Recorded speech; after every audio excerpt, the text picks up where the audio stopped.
Welcome to another episode here on my channel. My name is ChaosMole, and today Sega has finally announced the Total War Warhammer 3 2022 roadmap, and it's a packed one. Like, we have a lot of stuff coming, and most of it is completely free. So that's pretty amazing, and I would say without any further ado, we're jumping right into it. This is for quarter 2, which is April, May, and June. And update 1.2 is coming out in May, as bringing some big balance changes again. Because, as you know, if you're playing Total War Warhammer 3 right now, we have still some smaller balance and bug issues here and there. One of the biggest ones is definitely that the ranged units are still fail to engage automatically, even though they have valid enemy targets, and you sometimes have your ranged units just looking at their weapon and go like, how am I doing this? Is this the right end? Like, it's infuriating, and you have to manually tell them, attack this. I was like, it's pretty annoying. It's pretty annoying. Then some other things. This is also another one which is pretty big. AI factions with an anti-player bias. There's actually, so we talked about this in a group about the mod which exists, which deactivates already the anti-player bias, and we always believed this is what not Games Workshop, sorry, Creative Assembly actually wanted. Right, we didn't thought that was a bug or something they were against, but it seems like that's exactly the problem, because they will actually remove the anti-player bias with the 1.2 patch. What does that mean? Well, it pretty much means that the AI is focusing on the player, even though there is like a big problematic empire next to their doorstep, and instead of focusing on that real danger, which is slowly eating up their land, they are still focusing on you and throwing everything they got into your direction, instead of taking care of the other empire, which is slowly gobbling them up. And yeah, that seems like that's not wanted, so that is coming with the next big patch in May. Auto-resolve also seems to be a problem right now. You get a hefty debuff if you're doing the auto-resolve, and you sometimes lose more than you actually should. And this sometimes leads to hilarious moments where you have an auto-resolve fight and you would lose half your army because you were getting such a hefty debuff. And then when you were doing the manually fight, you haven't lost a single unit. It's like, how is this possible? Like, how could I lose half of my army in the auto resolve, but manually I didn't lose a single unit? What is that discrepancy? It's because like something is just buggy there right now. They have to fix it. So auto resolve can sometimes be very negative. Yep. Improvements to unit responsiveness. This is something they have been working on since patch 1.1, and I think it got much better. I think units are now much more responsive, so that's good. That's still coming. Dueling is still a problem because they're not really dueling each other like when you have single entity units like heroes. One of the biggest changes though is the technology tree rework, and that's good because some of the technology trees feel really strong. I think that Cathai is really good, where on the other hand Slanesh feels a bit weird, to be honest. Like they definitely have some weirdness here and there, and I'm hoping they're fixing that. So I'm curious to see how big the whole technology rework will actually be. Yep. So curious about that. Leaderboard, I'm not doing online PvP, so there will be a reset. Now, this is interesting, and this is one of the first content additions they're bringing for patch 1.1, and that is the Regimens of Renown. So if you have played the other Warhammer games, you actually know the Regiments of Renown, and they were normally a paid content update. So if you bought the, what is it, the heroes and villains? Heroes and I always forget how they call it, heroes and something something. When you basically bought that, you also got like some new units for multiple faction. That unfortunately also led to a very problematic situation where they released a DLC for, let's say, the High Elves, right? The High Elves get some new lords, some new heroes, and some new units. But that also meant that everyone else didn't. So the High Elves had now some new units, where the other factions were just like, what are we supposed to do here? Like, they got a new dragon. We got Klaus. Great. It's like, yeah, it wasn't really fair. It wasn't really fair, right? And so they're now changing that. This is now coming for free. And they will also add some Regimens of Renown with paid DLC in the future. But they want to keep most of them free. And each of the game's core races will actually get new units, which is good. So this is what they are planning for the first quarter. The second quarter, which is July, August, and September, is a big one. Yeah, we are getting update 1.3 first, where we are also getting the second Regiments of Renown, which is a new unit pack for all the rosters. But they will improve the Cathai formation attack. They will then rework the skill trees, which is also good. Like, I feel like some heroes have some weird skill trees, which doesn't really feel like they fit into how the heroes works. Like, they have this, here's our skill tree for make you stronger in hand-to-hand combat. Then we have the skill tree for magic. And then we have the skill tree, which makes you a better diplomat. Or which makes you like a better rogue or something like that, right? Like something completely out of the blue, which just doesn't fit in what your character represents. So I'm looking forward to this. I'm very curious to see what they're doing there. And Tzeentch, and Slaanesh will get better replenishment rates. So this is something weird. I'm playing right now, and this is funny, I'm playing a Slaanesh playthrough right now with a buddy of mine in multiplayer, and I'm constantly complaining about the replenishment rates of Slaanesh because it's bad. It's really bad. I'm sometimes sitting there for 5-6 rounds to replenish like even a small chunk of the army I lost, and I'm sitting in a city. Because the biggest problem Slaanesh really has and why it takes so long is actually quite simple. He doesn't have any talents. He doesn't have any skills or like technology he can research. It can research.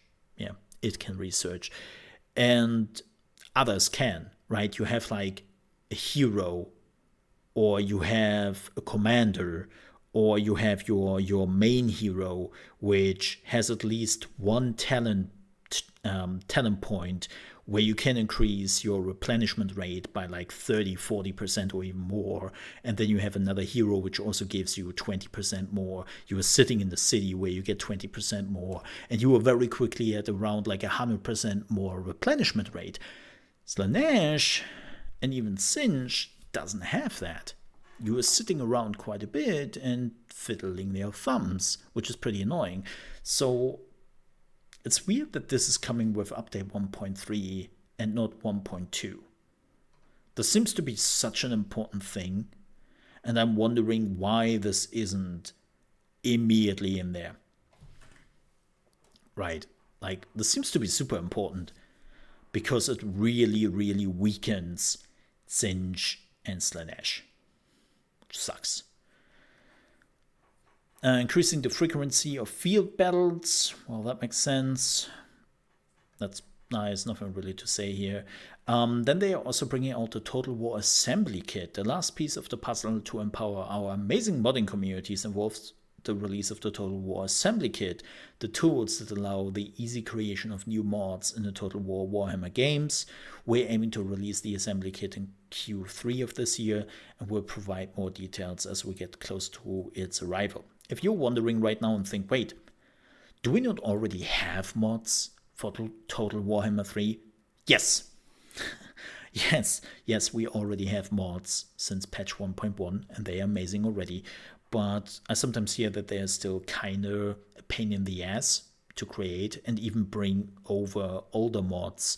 And they don't have the freedom yet as they wanted. Like, this is why we see a lot of mods which just change some gameplay numbers, but don't necessarily add new units, new factions. Like, when you look at the other Warhammer games, you realize very quickly that you can go ham on the modding and you can basically completely change the game. And I assume that the assembly kit will enable exactly that. Then update 2.0 is coming out, and thank you very much for the sub there. Do appreciate that. So update 2.0 is coming out, and this is a pretty big one, because the first thing we are getting is the Immortal Empires. This is going into beta, so I assume that everyone can just join it, and they are testing it out, but they are not guaranteeing anything. This is one of the biggest additions they have for the 2.0 patch, right? Like, this is it. This is it right here. And a lot of people have been waiting for. I'm still waiting for it because I'm not the biggest fan of the Total War 3 factions. I think all the factions I'm really interested in released with Warhammer 1, which is kind of weird. But yeah, this is coming, and I'm looking forward to it. Then there also will be an Old World update. So this is very interesting. Creative Assembly is recognizing that some of the factions which came out in Warhammer 1 and Warhammer 2 are completely outdated. They didn't get any patches, and they feel like they're just not fitting anymore. And one of the first ones are the Warriors of Chaos, which I agree. They feel very weak, and they feel like they're not really fitting into Warhammer 3 anymore, where we have literally now the Chaos Army is directly under our control. Like, again, they made sense in the first game, when the furthest we could ever go was like the outer areas of the Chaos Wastes, and we had like a lot of Chaos warriors and barbarians there, and the Northscar, of course. But we didn't really have like the full-scale Chaos armies. And that changed now. So they probably have to make some changes there and update them, which is good. Blood Pack 3 is also coming. If you already have that in the other Warhammer games, you will get that immediately for Warhammer 3. Not sure if you will get it for free, maybe for a while. We have to see. And then, of course, we have the first paid DLC, which is the Lord Pack 1. We don't know exactly who that would be or what we are getting. But if you have seen those Lord Packs in Warhammer 1 and 2, you know what to expect. And then we have Quarter 4 with October, November, and December with patch 2.1, where we are getting like a lot of changes again. Regimens of Renown number 3 will come out. This will again be completely free. And then the Immortal Empires will release as the full thing with all the improvements. And then they're talking about And Beyond, which is in 2023. They will not tell us too much about it, which makes sense. Like, we have still so many months in 2022. It's maybe a little bit too early to talk about 2023 here, but they want to rework the chat system. The new Domination Mode has been a popular addition, and we're excited to continue expanding the mode with new maps, increased faction balance, and more. I haven't played Domination yet, but I probably should. And the multiplayer team is continuing to work with Warhammer 1 and Warhammer 2 land battle maps to bring them to Warhammer 3.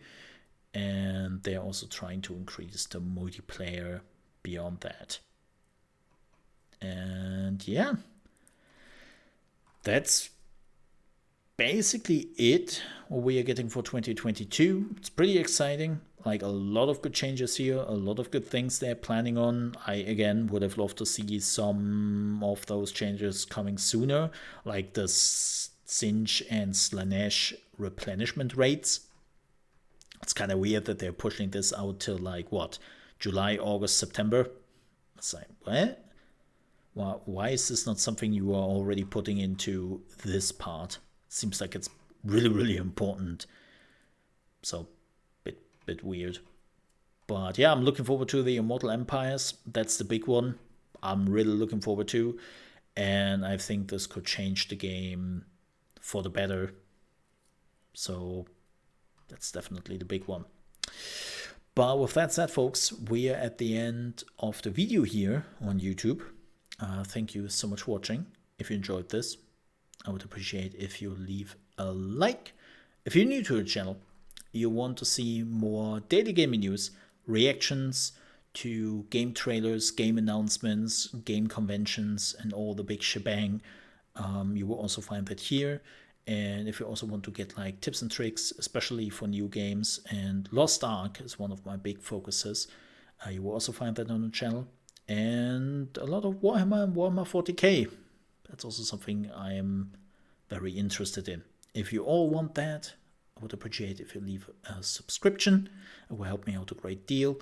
And if you ever want to catch me live, you can do so from Monday to Friday, starting at 9 a.m. ET, 9, which is 2 p.m. UK time, and 3 p.m. Central European time at trovo.live/ChaosMole. And then you can also subscribe to me to get a funny subscription notification in the middle of the stream.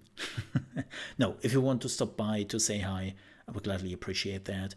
And then we can just, have some fun playing some video games and talking about gaming news, watching game trailers. You know the drill. With that said, thank you so much for watching. See you next time. Stay safe.